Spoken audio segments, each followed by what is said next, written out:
Magandang morning sa lahat. Nandito ako sa aking farm. Charot. Pupunta tayo dito sa may rito dito pato. Tingnan natin kung makakuha tayo ng itlog dito. Kasi nangitlog na yung isa. Ayan sila oh. Meron silang pato. Ayun. May pato doon. Tingnan natin kung makakuha tayong itlog. Ay, ang daming itlog.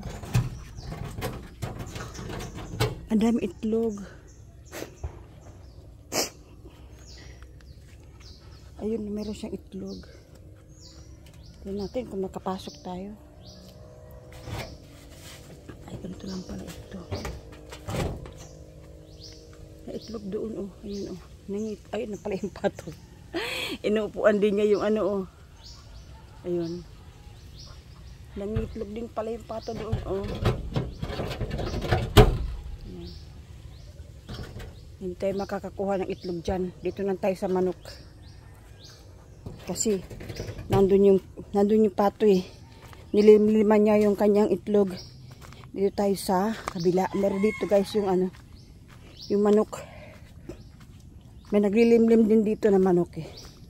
Yung sa kubo na yan. Sa kubo na yan. Punta tayo dito kasi may naglilimlim dito, may itlog dito. Ayan. Meron dito. Dito tayo. Ito. May naglilimlim dito. Oh. Lilimliman niya yung kanyang itlog. Hala. Ayan, naglimlim din siya oh.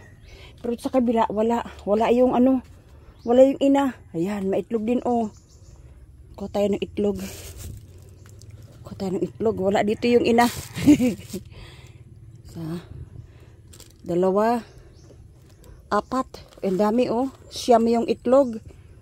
Siyam yung kanyang itlog. Lagay ko lang dito sa bulsa ko. Ayan. Ayan oh. Diyan ang itlog guys. Nakakuha ng itlog oh. Ayan. Pwede ako makakuha doon sa pato. Kasi nandun yung ina. Pero itong isa wala. Nandito lang yung isa. Isa doon na kinuhanan natin doon. Wala yung ina. Ayan. Lumabas siguro, umalis. Itong isa, andyan. Nilimliman niya oh. Naglimlim sa kuan. Itong masarap na itlog. Fresh na itlog guys.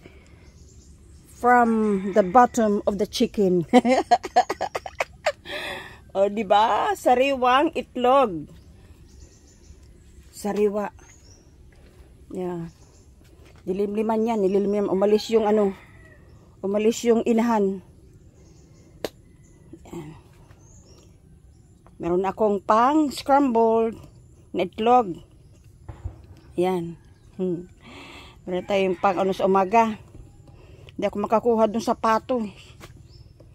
Ito lang sila naglilimlim guys. Oh, ito yung bahay kubo.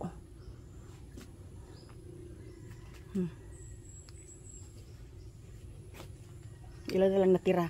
5. Babalik na maya, babalik yun.